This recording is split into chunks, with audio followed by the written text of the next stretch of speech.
81ஆம் அத்தியாயம். வாட்படை தளபதி சாகலைவன் வந்த தேர் இரவு முழுவதும் நாகக்கரட்டின் அடிவாரத்தில் நின்றது. அவன்தான் கபிலருக்கு அழைப்பு எடுத்தப்பட்ட சுருள் மடலை எடுத்து வந்தவன். பரம வீரர்கள் அதை பெற்றுக்கொண்டு இரளிமேட்டுக்கு சென்றனர். மறுமொழி வரும் வரை காத்திருக்கிறேன் என்று சொல்லி காத்திருந்தான் சாகலைவன். மூவேந்தர்களின் படை நிலை கொண்டுள்ள இடம் விட்டு மிக தொலைவில் வந்து பரம்பின் நிலைப்பகுதிக்குள் இரவு முழுவதும் காத்திருந்தான் சாகலைவன். மறுநாள் பொழுது விடிந்தது. செய்தியை எதிர்பார்த்திருந்தான் சாகலைவன். நீண்ட நேரத்துக்கு பிறகு கரட்டுமேட்டிலிருந்து ஆட்களின் வருகை தெரிந்தது. உற்று பார்த்தான். நடுவில் வருபவர் கபிலர். அவன் கபிலருக்கு அறிமுகமானவன். மதுரையில் தங்கியிருக்கும் போது கபிலரை பலமுறை கண்டு பேசியிருக்கிறான். அதனால்தான் இந்த பணிக்காக அவன் அனுப்பப்பட்டான். மேலே இருந்து இறங்கி வந்த கூட்டம் குறிப்பிட்ட இடத்தோடு நின்று கொண்டது. அதற்கு பிறகு கபிலர் மட்டும் வந்து கொண்டிருந்தார். அவரோடு சிறுவன் ஒருவனும் வந்தான். அவன் யாரென சாகலைவனுக்கு தெரியவில்லை. உதவிக்கு அழைத்து வருகிறார் என புரிந்தது. கபிலர் தேரின் அருகில் வந்ததும் அவரை வணங்கி வரவேற்றான் சாகலைவன். முகம் பார்த்து மலரும் மனநிலையில் கபிலர் இல்லை. தலையை மட்டும் மெல்ல அசைத்தார். குறுக்கு கட்டையை எடுத்து அவர் தேரில் ஏற வசதி செய்தபடி நின்றான். அவரோ உடன் வந்த அலவனின் தோளில் அழுத்தி மேலேறி அமர்ந்தார். அலவனும் ஏறி அவர் அருகில் அமர்ந்து கொண்டான். தேர் புறப்பட்டு சிறிது நேரத்தில் படைக்களத்துக்குள் நுழைந்தது. முதலில் இருந்தது காலாட்படைதான். கண்ணுக்கு எட்டும் தொலைவு வரை வீரர்கள் நிறைந்திருந்தனர். தேர் வேகம் கொண்டு சென்றது. நெடுநேரத்துக்கு பிறகு காலாட்படையை கடந்து குதிரைப்படையின் எல்லையில் போய் வலதுபுறமாக திரும்பியது. வேகம் குறையாமல் பயணித்தாலும் படையை கடந்து நெடுந்தொலைவு போக வேண்டியிருந்தது. தேரோட்டும் பலவன் தேரை விரைவுபடுத்த முயன்றான். ஆனால் வீரர்களின் நெரிசல் அதிகமாக இருந்தது. நீட்டி பிடித்த வேர்க்கம்புகளும் ஈட்டிகளும் குதிரையின் மீது பட்டுவிடுமோ என்ற அச்சம் அவனுக்குள் இருந்தது. ஆயுதங்கள் குவிக்கப்பட்டிருக்கும் படைக்கல பேரரங்குகள் மூன்றையும் தொட்டு பயணிப்பதைப் போல வழி சொல்லியிருந்தான் சாகலைவன். தேர் அந்த திசையிலே போய்கொண்டிருந்தது. வேகம் குறையாமல் தேர்ப்படையின் எல்லைக்குள் நுழைந்தது. இந்த பகுதியில் வீரர்களின் எண்ணிக்கை சற்று குறைவு.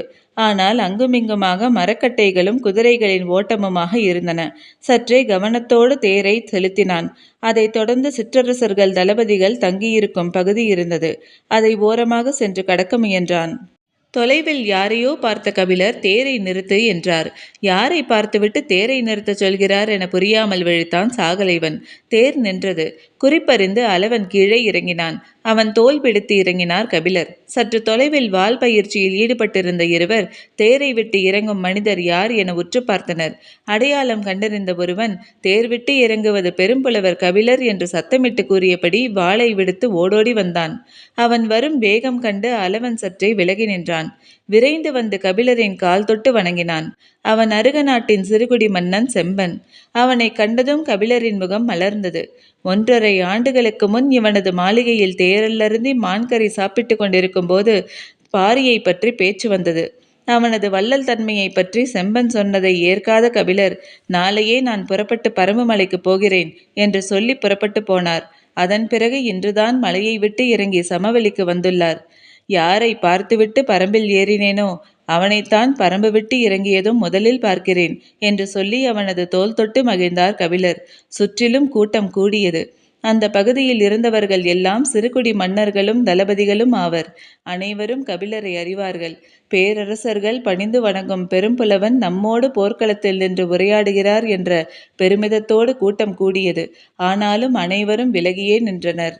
நீ அன்று பாரியின் வள்ளல் தன்மை பற்றி வியந்து கூறினாய். நான் மறுத்து கூறி அதை சோதிக்க மலையேறினேன். 1.5 ஆண்டுகளுக்கு மேல் ஆகிவிட்டது. எனது வாழ்வின் மிகச்சிறந்த இந்த காலத்தை சொல்லால் வார்த்து சொல்கிறேன். உனது வார்த்தையே மெய். அதை நான் பணிந்து ஏற்கிறேன் என்று சொல்லி செம்பனை நோக்கி கை குவித்தார் கபிலர். நடுங்கிப் போய் கபிலரின் கால் பற்றி வணங்கினான் செம்பன். தாங்கள் என்னை வணங்கக்கூடாது என்றான். நான் உன்னை வணங்கவில்லை.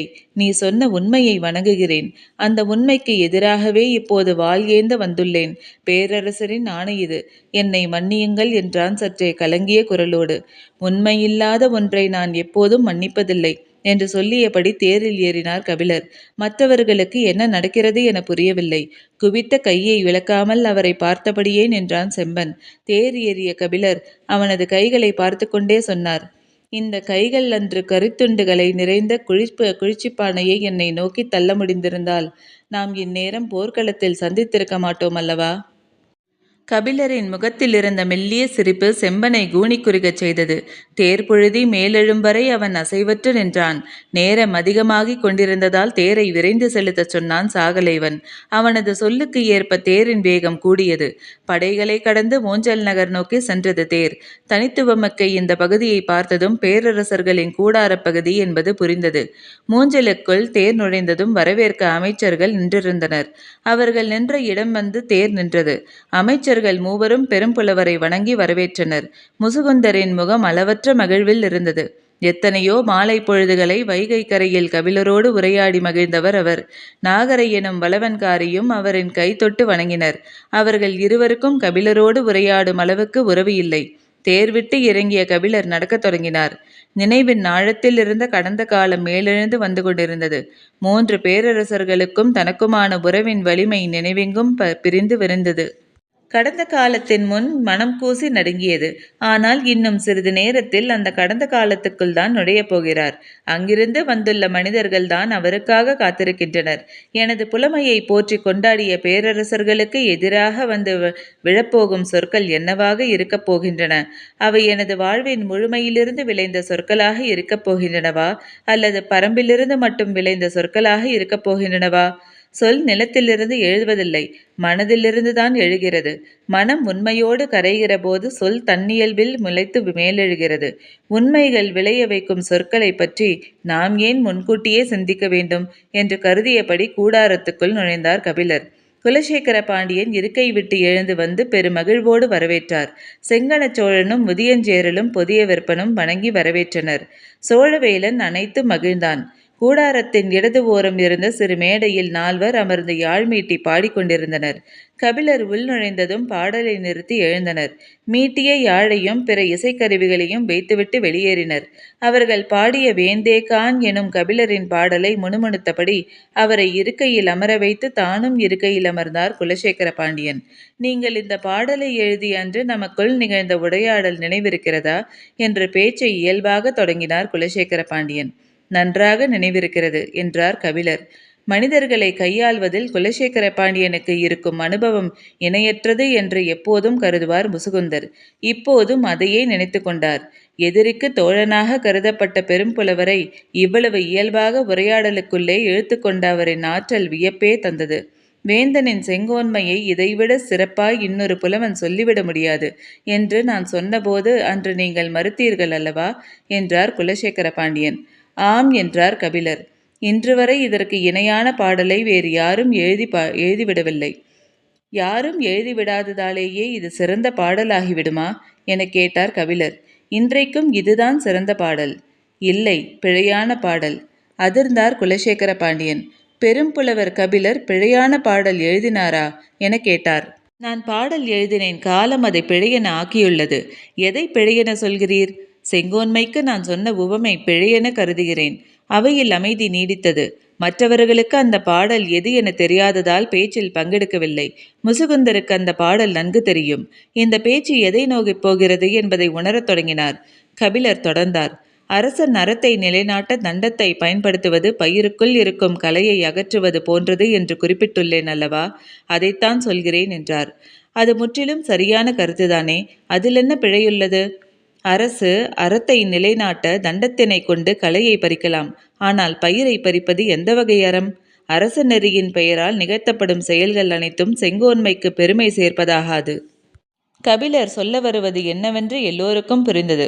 பேச்சு எழுதப்பட்ட பாடலை பற்றியது அன்று. தூது அனுப்பப்பட்டதன் நோக்கத்தை பற்றியது. போர்க்களத்தின் அரசியல் பற்றியது. உரையாடல் தொடங்கும் போதே கபிலர் அவையை அந்த இடம் கொண்டு வந்து நிறுத்துவார் என யாரும் எதிர்பார்க்கவில்லை. இந்த தன்மையில் இந்த பேச்சு தொடங்கக்கூடாது, தொடரவும் கூடாது என கருதிய முசுகுந்தர், முதலில் பயணக்களைப்பாரி சுவை நீர் அருந்துங்கள், பிறகு உரையாடலாம் என்று கையசைத்தபடி சொன்னார். அவர் சொன்னதும் பணியாளர்கள் நீள்வாய் குவளையை உள்ளே கொண்டு வந்தனர். ஒவ்வொருவருக்கும் அழகிய பீங்கான் குவளையில் முன்னீர் வழங்கினர். முசுகுந்தர் கபிலரை பார்த்து, இது குறும்பை நீரும் கரும்பின் சாறும் தெங்கன் இளநீரும் கலந்த முன்னீர் சாறு. நீங்கள் அருந்தி நீண்ட காலமாயிருக்கும் அல்லவா என சற்றே எல்லலோடு கேட்டார். குவளை நீரை வாங்கியபடி கபிலர் சொன்னார். குறும்பையும் தெங்கும் பரம்பில் நிறைய உண்டு. கரும்பை மட்டும் சமவெளி மக்களிடம் மாந்தசையும் மதுவும் கொடுத்து வாங்குவர் என சொன்னவர், இன்னும் நீங்கள் கரும்பு பிழிந்து சாறெடுத்துதான் குடிக்கிறீர்களா என கேட்டார். அவையோர் அதிர்ச்சி அடைந்தனர். கரும்பை பிழிந்துதானே சாறெடுக்க முடியும், வேறெப்படி எடுப்பது என கேட்டார் சோழவேளன். கரும்பின் 3வது கணு மட்டும் சிறு துளையுடையது. விளைந்த கரும்பை செம்மண்ணால் குழைத்து துணி கொண்டு அடிமுதல் நுனி வரை இறுக கட்ட வேண்டும். 3வது கண்ணு மட்டும் வெளியில் தெரிவதைப் போல் இருக்க வேண்டும். அதில் குவளையை கட்டி வைத்து விட்டால் பனையில் கல் இறங்குவது போல கரும்பின் சாறு இறங்கும். 10 கரும்புகளுக்கு 1 மிடறு சாறு கிடைக்கும். அதற்கு இணையான சுவை நீர் உலகில் வேறில்லை. கேட்டுக்கொண்டிருந்தவர்களின் நாக்கில் 3வது கணுவின் நீர் இறங்கத் தொடங்கியது. கபிலர் தொடர்ந்தார். அதை மட்டுமே குடிக்க வேண்டுமென்று குவளை நிறைய நாள் தவறாமல் எனக்கு தருவான் பாரி. எங்கே தொடங்கினாலும் முடிக்க வேண்டிய இடத்தில் வந்து முடிக்கிறார் கபிலர். குவளையில் முன்னீரை யாரும் அருந்தவில்லை. பேச்சின் சூழல் பொருத்தமாய் அமைவது போல இல்லை. அனைவரின் எண்ணமும் அதுவாகத்தான் இருந்தது. குவளையை கையில் ஏந்திய கபிலர் அப்போதுதான் கவனம் கொண்டார். உடன் வந்த அளவன் அருகில் இல்லை. என்னுடன் வந்த சிறுவன் எங்கே என கேட்டார். மற்றவர்களும் அதுவரை கவனிக்கவில்லை.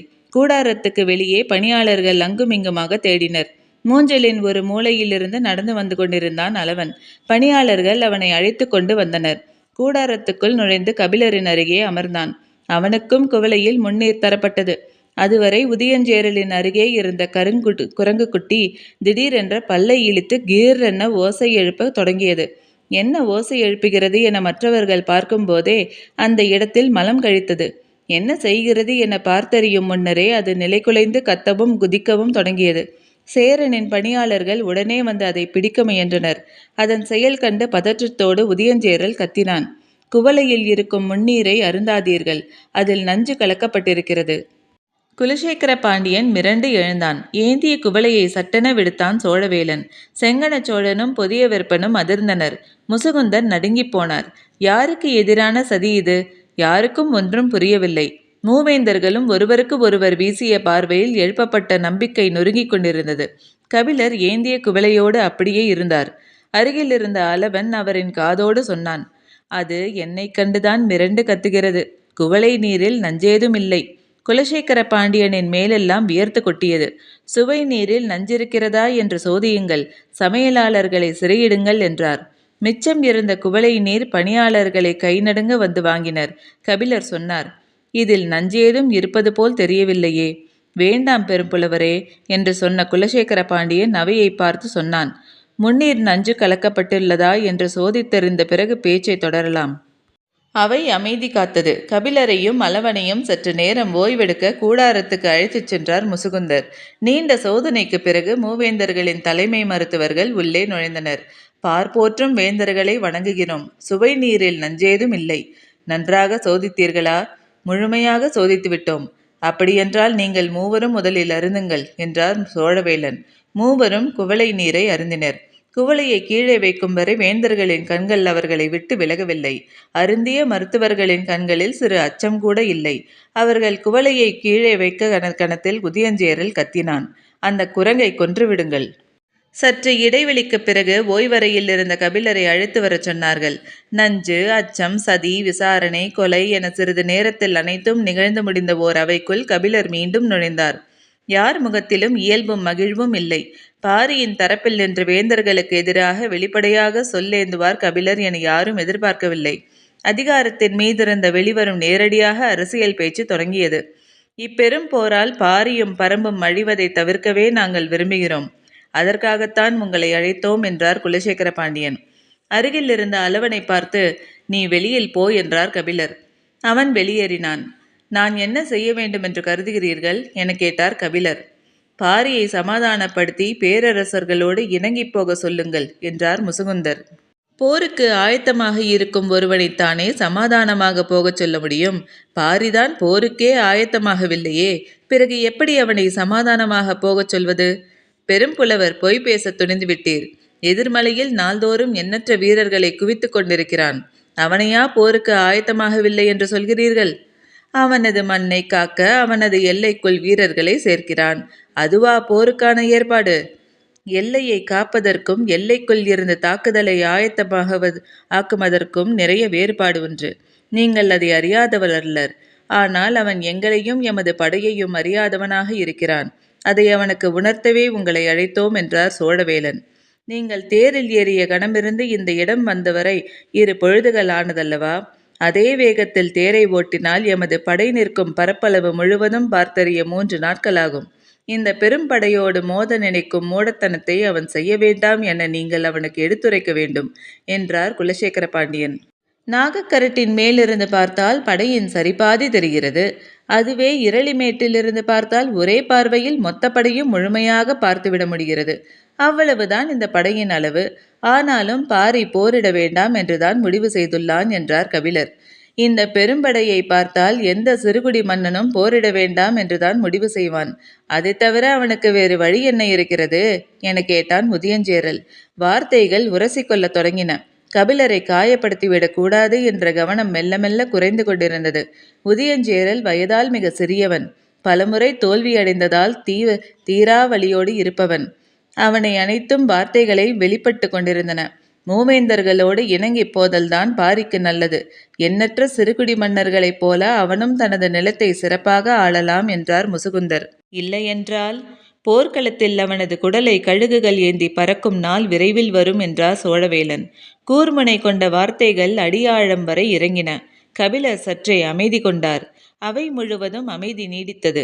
செங்கனச்சோழன் புதிய விற்பனை பார்த்து கண்களை உருட்டி ஏதோ சொல்லச் சொன்னான். தூதுவனை சீண்டுவது மிரட்டுவதும் மிக முக்கியம். எதிரியை எந்த பொறியை நோக்கி நகர்த்த வேண்டும் என்பதில் இருக்கும் தெளிவுதான் தூதுவனை நோக்கி எரிய வேண்டிய சொற்களை தீர்மானிக்கிறது. பாரியிடம் சமாதானம் பேச வேண்டிய தேவை எதுவும் மூவேந்தர்களுக்கு இல்லை.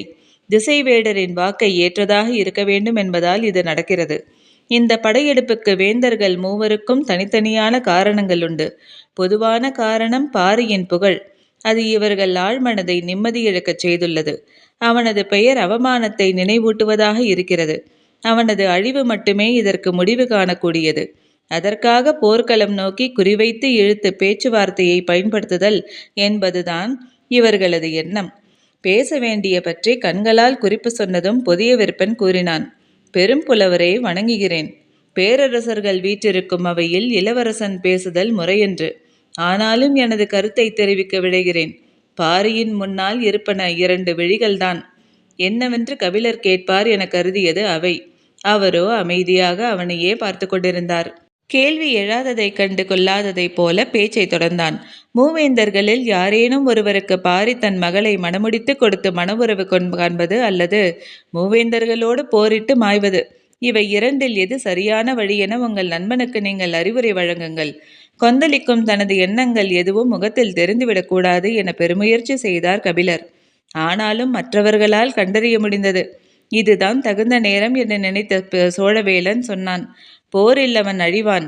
அதன் பிறகு மூவேந்தர்களும் பரம்பை பங்கிட்டுக் கொள்வோம். அதை தடுக்க மூவேந்தர்களோடு மனவுறவு கொள்ளுதல் சிறந்ததுதானே.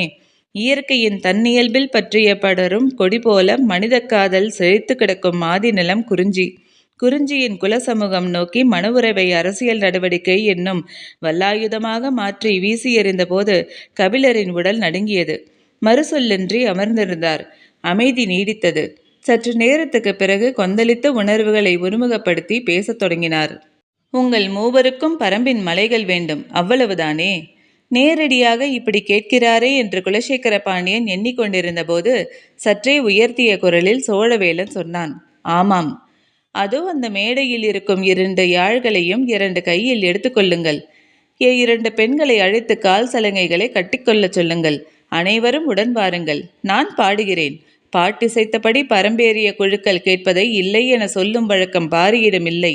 மொத்த பரம்பினையும் வழங்கிடுவான். ஆணவத்தை அடியோடு வெட்டி சாய்ப்பதைப் போல சொற்களை வீசி எறிந்துவிட்டு மறுமொழி என்ன என்பதை இருமாப்போடு பார்த்தார் கபிலர். கொதி நெருப்பை கொட்டியது போல துடித்தெழுந்தான் சோழவேடன்.